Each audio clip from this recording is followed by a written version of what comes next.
Here's my video on how to make the perfect hard-boiled egg. Whether you're going to eat them as hard-boiled eggs or pickle them or maybe make deviled eggs later. I basically put my eggs in a saucepan first, and then I ran water in until there's probably 1/4 to 1/2 inch of water above the eggs. And I put it on medium-high heat. And we're going to let this come to a rolling boil, and then we're going to set the timer. So I'm going to pause this and we'll come right back when the water starts boiling. Now if you want these eggs to peel easier after they've cooled off and you're done with the boiling process, just use a little bit of this Arm & Hammer baking soda and just shake a little bit in there, maybe a teaspoon or so, in a pan as small as I've got here. That's about all it's going to take. And you can also put a little bit of salt in there. And anybody that knows me knows I use kosher salt all the time. So I'm going to shake a little bit of kosher salt in there. And I guess it kind of permeates the shell a little bit and then makes it easier to peel after we've hard-boiled them and cooled them off and all that.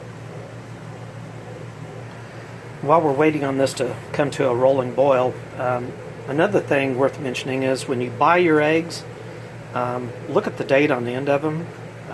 I really didn't have a choice when we got these eggs, but you want to find something that's close to the end of its expiration or selling date. It just makes for a better hard-boiled egg if it's an egg that's been on the shelf for a little while. As you can see, bubbles are starting to form, come up to the top. That's not really a rolling boil. We want it to really roll. So we're going to give it just a little more time. Okay, this is the look we're going for. A really good hard rolling boil. And once that's started, then we're going to go set a timer for 2 minutes exactly. And we're going to let that count down. And when the timer goes off, this will be ready to take off the fire. Okay, the timer's just about ready to go off. That signals the end of our 2 minutes there. So now we want to come down here and shut the fire off. And then we're going to cover it and just let it sit there for about 12 minutes. So I'm going to come back up here, set the timer for 12. We're going to let that go for 12 minutes, and it'll continue to cook, covered with the heat off. We still have about another 3 minutes to go, and then the next step is going to be moving this pan of still very hot water over to the sink so we can start running cold tap water into it to cool it down. Okay, that's the end of our 12 minutes, and so I'm going to remove the saucer because I don't have a pan cover. I'm going to move this over to the sink. I'm just going to run cold tap water over it. Of course, we're running RV, so the tap water is not really cold because we're currently in Texas and it's 100 degrees outside, and the garden hose going from the tap to our RV is just laying out there in the sun. So anyway, probably have another video on that someday. But we just want to make sure that this is completely cooled down. So let water run in there.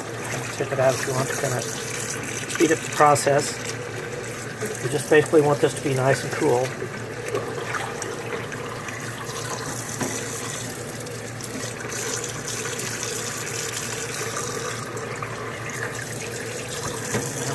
Fill this back up. I got most of the hot water out of there. I want to fill it back up until it covers the eggs.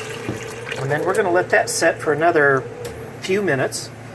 And then I'll show you how I take care of doing the peeling part of it.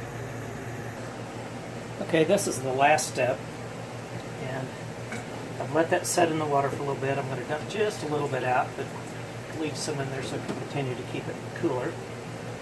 And then I'm going to take the eggs one at a time we're going to just tap it on the counter like this to get it kind of started. And then I like to take my hand and roll it back and forth so it really cracks that shell up into a lot of tiny pieces.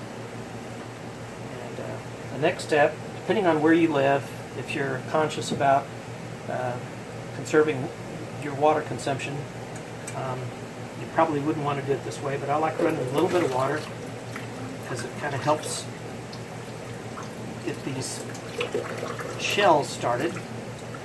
And I leave my pan underneath the water stream because in an RV you don't have a garbage disposal usually. I suppose if you had a high-end Class A or something like that, but we're in a travel trailer here, so once you get that going, it just peels off nicely, and your shells are carried on down into the pan below. And I like it because it doesn't tear up the eggs. It's a combination of how we cooked it, for how long we cooked it, the fact that we put in the kosher salt and the baking powder, baking soda. Anyway, then you end up with this really nice, firm, hard-boiled egg. So that's my recipe for making this work. And then on another video, I'll show you how I make deviled eggs, because I think I'm going to make deviled eggs out of these three that I just boiled. That's it for now.